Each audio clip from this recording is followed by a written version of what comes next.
ఈ రోజు ఆంధ్రప్రదేశ్ రాజకీయాల్లో ఒక పెను తుఫాను వచ్చినట్లయింది.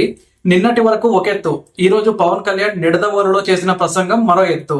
ఏపీ రాజకీయ ముఖ చిత్రాన్ని మార్చేలా, ప్రత్యర్థుల గుండెల్లో రైళ్లు పరిగెత్తించేలా పవన్ కళ్యాణ్ ఇచ్చిన వార్నింగ్ ఇప్పుడు స్టేట్ మొత్తం హాట్ టాపిక్ అన్నమాట. అసలు పవన్ కళ్యాణ్ ఎందుకు ఈ స్థాయిలో విరుచుకుపడ్డారు? యోగి ఆదిత్యనాథ్ పేరును ఎందుకు పదే పదే ప్రస్తావిస్తూ ఉన్నారు? వైసీపీ సోషల్ మీడియా విభాగానికి ఆయన ఇచ్చిన డెడ్ లైన్ ఏంటి? ఒకవేళ నిజంగానే యూపీ తరహా పాలన ఏపీలో వస్తే ఇక్కడ ఏం జరగబోతోందో ఈ వీడియోలో పవన్ కళ్యాణ్ మాటల వెనుక ఉన్న అసలు వ్యూహాన్ని, ఆ హెచ్చరికల వెనుక ఉన్న ఆవేదనను కూడా చెప్తాను. సో ఈ రోజు ఉదయం నుంచి నిడదవోలు నియోజకవర్గం పవన్ కళ్యాణ్ రాకతో సందడిగా మారింది. దాదాపు 3,000 కోట్ల రూపాయల జలధార ప్రాజెక్టుకు శంకుస్థాపన చేయడం ఒకెత్తైతే, సభా వేదికపై ఆయన చేసిన వ్యాఖ్యలు రాజకీయ వర్గాల్లో ప్రకంపనలు సృష్టిస్తూ ఉన్నాయి. పవన్ కళ్యాణ్ సాధారణంగా ఆవేశపడతారు, కానీ ఈ రోజు ఆయన మాటల్లో ఆవేశంతో పాటు ఒక స్పష్టమైన హెచ్చరిక కనిపించింది. ఆయన ఏమన్నారంటే, మేము అధికారంలో ఉన్నామని విర్రవీగడం కాదు, అలా అని మీరు అధికారంలోకి వస్తే మమ్మల్ని చంపేస్తాం, నరికేస్తాం అని బెదిరిస్తుంటే చూస్తూ ఊరుకోవాలా అని సూటిగా ప్రశ్నించారు. ముఖ్యంగా వైసీపీ నేతలు మేము మళ్లీ వస్తాం, మీ సంగతి చూస్తాం అని చేస్తున్న వ్యాఖ్యలపై పవన్ కళ్యాణ్ తీవ్రంగా స్పందించారు. అధికారంలోకి వస్తాం, చంపేస్తామంటే భయపడతామా? మీరు రౌడీజం చేస్తామంటే తాట తీసి కూర్చోబెడతాం అంటూ ఆయన చేసిన వ్యాఖ్యలు ఇప్పుడు సోషల్ మీడియాలో వైరల్ అవుతూ ఉన్నాయి. ఇది కేవలం ఒక రాజకీయ ప్రసంగం మాత్రమే కాదు, ఇది ఆంధ్రప్రదేశ్ లో మారబోతున్న శాంతి భద్రతల ముఖ చిత్రానికి ఒక సంకేతం అన్నమాట.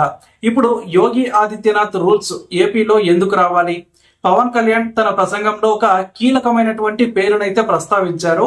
అదే ఉత్తరప్రదేశ్ ముఖ్యమంత్రి యోగి ఆదిత్యనాథ్. అసలు యూపీకి ఏపీకి సంబంధం ఏంటి?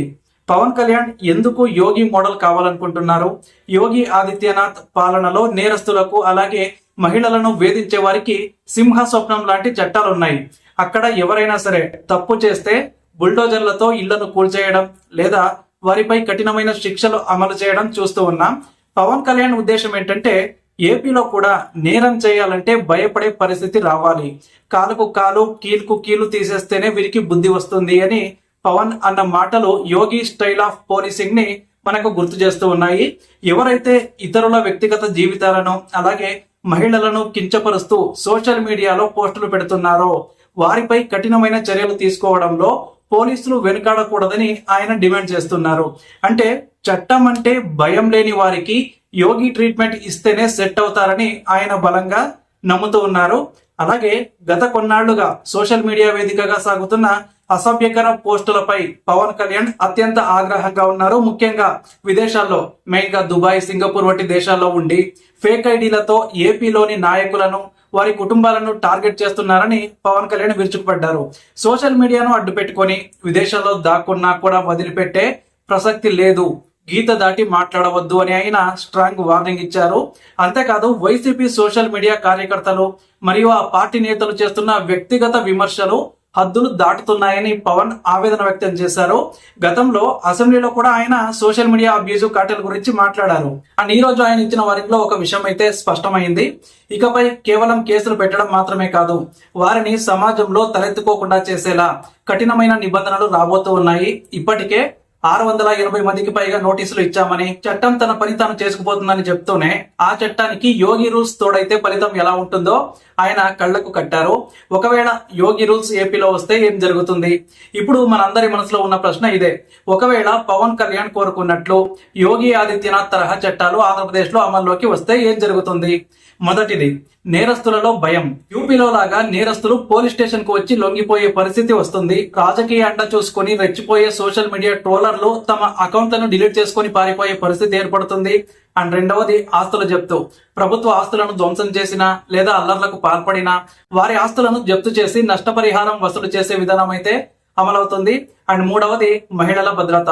మహిళల పట్ల అసభ్యంగా ప్రవర్తించే వారిని వీధుల్లో ఊరేగించే స్థాయి కఠిన చర్యలు ఉండే అవకాశం అయితే ఉంది. పవన్ కళ్యాణ్ ఈ మాటలు అన్నారంటే అది కేవలం మాటలకే పరిమితం కాదని, రాబోయే రోజుల్లో ఏపీ హోంశాఖలో లేదా పోలీసు వ్యవస్థలో పెను మార్పులు రాబోతున్నాయని మనం అర్థం చేసుకోవాలి. అండ్ ఆయన ఇప్పటికే హోమ్ మినిస్టర్ అనిత గారిని హెచ్చరించిన విషయం కూడా మనకు తెలుసు. అంటే పోలీసులు మరింత కఠినంగా వ్యవహరించాలని, శాంతి భద్రతల విషయంలో ఏమాత్రం రాజీ పడకూడదని పవన్ పదే పదే నొక్కి చెప్తున్నారు. ఇక కూటమి ప్రభుత్వం అలాగే భవిష్యత్తు కార్యాచరణ అంటే పవన్ కళ్యాణ్ గారి ఈ ప్రసంగం ద్వారా పవన్ కళ్యాణ్ గారు తన క్యాడర్ కు మరియు ఈ రాష్ట్ర ప్రజలకు ఒక భరోసా ఇచ్చారు. కూటమి ప్రభుత్వం మెతకగా ఉందని అనుకోవద్దని, రాక్షసత్వాన్ని అణచడానికి తాము సిద్ధంగా ఉన్నామని ప్రకటించారు. అమరజీవి పొట్టి శ్రీరాములు గారి పేరు మీద రూపాయలు 3,050 కోట్లతో జలధర ప్రాజెక్టును మొదలుపెట్టిన పవన్ ఒకవైపు అభివృద్ధి చేస్తూనే మరోవైపు రాష్ట్ర సంస్కృతిని గౌరవాన్ని కాపాడతానని మాట ఇచ్చారు. ముఖ్యంగా పిఠాపురం లాంటి ప్రాంతాల్లో కూడా చిన్న పిల్లల మధ్య కూడా కులాల చిచ్చు పెడుతున్నారని ఆయన ఆవేదన వ్యక్తం చేశారు. రాజకీయాల్లో విభేదాలు ఉండొచ్చు, కానీ అది సమాజాన్ని విచ్ఛిన్నం చేసేలా ఉండకూడదని ఆయన సందేశం. ఈ రోజు పవన్ కళ్యాణ్ గారు మాట్లాడిన ప్రతి మాట కూడా ఒక తూట లాంటిదన్నమాట. ఇది ప్రత్యర్థులకు హెచ్చరిక మాత్రమే కాదు, ప్రజలకు రక్షణ కవచం లాంటిది.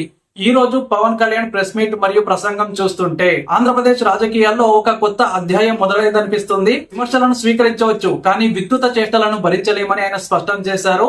యోగి ఆదిత్యనాథ్ లాంటి కఠిన నిర్ణయాలు తీసుకునే నాయకత్వం ఏపీకి అవసరమని ఆయన చెప్పడం వెనుక ఉన్న ఉద్దేశం ఏంటంటే సమాజంలో నీతిని నిజాయితీని కాపాడటం మాత్రమే. మీరేమనుకుంటున్నారు? ఆంధ్రప్రదేశ్ లో నిజంగానే యోగి ఆదిత్యనాథ్ తరహా చట్టాలు రావాలా? సోషల్ మీడియాలో హద్దులు దాటుతున్న వారికి పవన్ కళ్యాణ్ ఇచ్చిన వార్నింగ్ సరైనదేనా? మీ అభిప్రాయాలను కింద కామెంట్ సెక్షన్ లో ఖచ్చితంగా తెలియజేయండి. ఇలాంటి మరిన్ని లేటెస్ట్ వీడియోల కోసం మా ఛానల్ ఇప్పుడే సబ్స్క్రైబ్ చేసుకోండి. అండ్ పవన్ కళ్యాణ్ గారు ఈ రోజు చేసిన ఈ గర్జన ఏపీ భవిష్యత్తును ఎలా మారుస్తుందో వేచి చూడాలి. జై హింద్.